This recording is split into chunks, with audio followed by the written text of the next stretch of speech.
നിറഞ്ഞ കൈഡി കൊടുത്തുകൊണ്ട് MT സാറിന്റെ 91ാം പിറന്നാൾ ആഘോഷിക്കുന്ന ഈ ഒരു വേദിയിലേക്ക് സ്വാഗതം ചെയ്യാണ്. മമത പ്ലീസ്.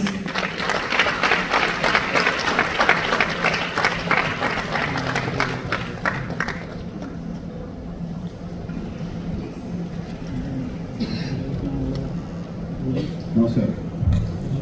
പൊതുവെ അല്പം സഭാബന്ധമുള്ള ആളായതുകൊണ്ടാണ് എവിടെയെങ്കിലും ഉൾപ്പെടുത്തി വെക്കാൻ വേണ്ടി. ഈ സാധാരണ മലയാളത്തിൽ സംഭവിക്കാത്തൊരു സായാഹ്നമാണ് നമുക്കിന്ന് ഇവിടെ ഉണ്ടായിരുന്നത്. ആന്തോളജി വിഭാഗത്തിൽ സിനിമകൾ അപൂർവമായിട്ടും ഉണ്ടാകും. പക്ഷെ നമുക്ക് ആരുടെ മുമ്പിലും ധൈര്യമായിട്ട് പറയാവുന്ന ഒരു ആന്തോളജി ആയിരിക്കും ഇത് മലയാള ഭാഷയെ സംബന്ധിച്ച്. മനോരഥങ്ങൾ എഴുത്തുകാരൻ്റെ മനോരഥത്തിൽ കയറി പോകുന്നതാണ്, കാഴ്ചകളാണ് നമ്മൾ കാണുന്നത്. അതിനേക്കാളും വലിയ ചേർന്നൊരു പേരും ഉണ്ടാവാൻ സാധ്യത കുറവാണ്. എന്നെ സംബന്ധിച്ചിടത്തോളം ഞാൻ വളരെ വ്യക്തിപരമായിട്ട് MTയുടെ അടുപ്പമുള്ള ഒരാളാണ്. ഒരുപാട് കാര്യങ്ങൾ MT പറയാനുണ്ട്. പക്ഷേ അദ്ദേഹത്തിൻ്റെ ഒരു വളരെ പ്രത്യേകത എനിക്ക് ഇപ്പോഴും മനസ്സിലാകാത്തതും അത്ഭുതപ്പെടുത്തുന്നതും അദ്ദേഹത്തിലുള്ള ചെറുപ്പമാണ്. ചെറുപ്പം എന്ന് പറയുമ്പോൾ എല്ലാ കാര്യങ്ങളും, സമകാലീന സംഭവങ്ങളെക്കുറിച്ച്, രാഷ്ട്രീയ, സാമുദായിക, സാംസ്കാരിക, സാമ്പത്തിക, സാഹിത്യ എല്ലാ കാര്യങ്ങളെ പറ്റിയും അദ്ദേഹത്തിന് നല്ല കറക്റ്റ് അപ്ഡേറ്റ് ആയിട്ടുള്ള വളരെ പുതുക്കപ്പെട്ട ഒരു അറിവുള്ളതാണ്. പുതിയ പുസ്തകങ്ങൾ, പുതിയ സാഹിത്യകാരന്മാർ, പുതിയ ലോകത്ത് നടക്കുന്ന കാര്യങ്ങൾ, വിവിധ ഭാഷകളിലെ, ലോകത്തിലെ വിവിധ ഭാഷകളിൽ ഇറങ്ങുന്ന പുസ്തകങ്ങളെ പറ്റിയുള്ള അറിവ് അത് വായിച്ചിരിക്കുന്നു. ഈ അടുത്ത കാലത്ത് ആ പേര് ഞാൻ മറന്നുപോയി. തപ്പാൻ വേണ്ടി ഞാൻ ഫോൺ എടുത്തപ്പോഴേ എന്നെ വിളിച്ചത്. എനിക്കൊരു പുസ്തകം കൊടുത്തയച്ചിട്ടുണ്ട്.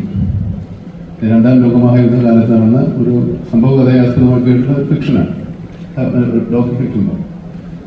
ഈ പുസ്തകം എനിക്ക് അശ്വതി കൊടുത്തയച്ചു. എനിക്ക് തന്നേക്കാൻ പറഞ്ഞിട്ട് എൻ്റെ 2 പുസ്തകങ്ങൾ അതിൽ ഒന്നാതാണ്.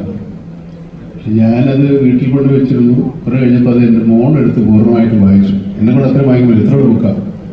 അപ്പോൾ എൻ്റെ മോള് വായിച്ചിഷ്ടപ്പെടുന്ന പുസ്തകങ്ങൾ വായിക്കുന്ന ആളാണ് അദ്ദേഹം. അപ്പോൾ ഞാനും അദ്ദേഹവും തമ്മിൽ വളരെ ദൂരമില്ലെങ്കിലും എൻ്റെ മോളും തമ്മിൽ ഒരുപാട് ദൂരമുണ്ട്. പക്ഷേ അവർ വായിക്കുന്ന, അവരറിയുന്ന സാഹിത്യത്തിലേക്ക്, സാഹിത്യ കാലത്തിൽ ജീവിക്കുന്ന ഒരാളാണ്. സാഹിത്യ രംഗത്ത് ഇത്രത്തോളം അപ്ഡേറ്റഡ് ആണ്, ഇത്രത്തോളം തികച്ചും മുന്നോക്കി സഞ്ചരിക്കുന്ന ആൾ തന്നെയാണ് എനിക്ക്.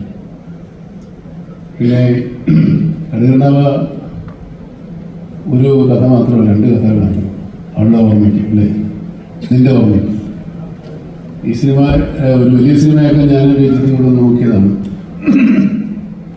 കുറേ വലിയ കഥ, ഒരു പൂർണ്ണ സിനിമയായിട്ട് ഈ 40-30 മിനിറ്റിലല്ലാതെ 2 മണിക്കൂറുള്ള സിനിമയാക്കാൻ വേണ്ടി അദ്ദേഹത്തെ സമീപിച്ചു. അതിൻ്റെ തീരുമാനമൊക്കെ ഉണ്ടായത്. അതിൻ്റെ ഒരു വൈകല്യ കാരണം, ഈ സിനിമ എടുക്കുമ്പോൾ ഞങ്ങൾ തമ്മിൽ അതിൻ്റെ ഒരു വൈകാരികമായ അടുപ്പം കൊണ്ട് ഇത് തന്നെ അങ്ങ് ആക്കാമെന്ന് തീരുമാനിച്ചതാണ്. വേറെ ഒരുപാട് കഥകളുണ്ട്. ഞാൻ എല്ലാത്തിലും അഭിനയിക്കാൻ എനിക്ക് ആഗ്രഹമുണ്ട്. എല്ലാം എനിക്ക് തരില്ലാത്തതുകൊണ്ട് എനിക്കൊന്നേ കിട്ടുള്ളൂ. അതാണ് കടുകണ്ണാവ നിന്റെ ഓർമ്മയ്ക്ക്. എനിക്ക് കടുകണ്ണാവെന്നൊന്നും കഴിക്കില്ല. ഞങ്ങളിത് MTയുടെ എന്താ പറയുക, കുറച്ച് ആത്മാംശമുള്ള സിനിമയാണ്, കഥയാണ്. അതിൽ 2 വേഷമാണ് എന്നോട് ചെയ്യാൻ പറഞ്ഞിരുന്നത്. പക്ഷെ പിന്നെ അതും ചുരുങ്ങി വന്നാൽ അങ്ങനെ മൊത്തത്തിൽ എന്നെ കുറുക്കിയെടുത്തിരിക്കുക. സിനിമയിൽ കുറച്ചേ ഉള്ളൂ. പക്ഷെ നല്ല ഒരു നൊസ്റ്റാൾജിയ ഉണ്ടാക്കുന്നൊരു സിനിമയാണ്. നമ്മുടെ സിനിമ പലരും MT വായിക്കാൻ തുടങ്ങിയ കാലത്ത്, അല്ലെങ്കിൽ അങ്ങനെയുള്ള സിനിമകളെ നമ്മൾ ഇഷ്ടപ്പെടാൻ തുടങ്ങിയ കാലത്ത്, തറവാടും വിദേശത്ത് പോയി അച്ഛനൊക്കെ ആയിട്ടുള്ള ഒരു കഥ.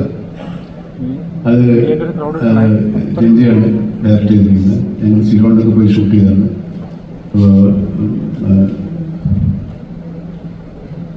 മഹേഷ് പറഞ്ഞ പോലെ ഞങ്ങളും ഫോറിനിലാണ് ഷൂട്ട് ചെയ്തിരിക്കുന്നത്. മഹേഷിൻ്റെ അവിടെ കാനഡയിലാണ് ഷൂട്ട് ചെയ്തത്, ഞങ്ങളുടെ അവിടെ ശ്രീലങ്കയിലാണ് ഷൂട്ട് ചെയ്തത്. അങ്ങനെ പ്രത്യേക ഒരു സിനിമയാണ്.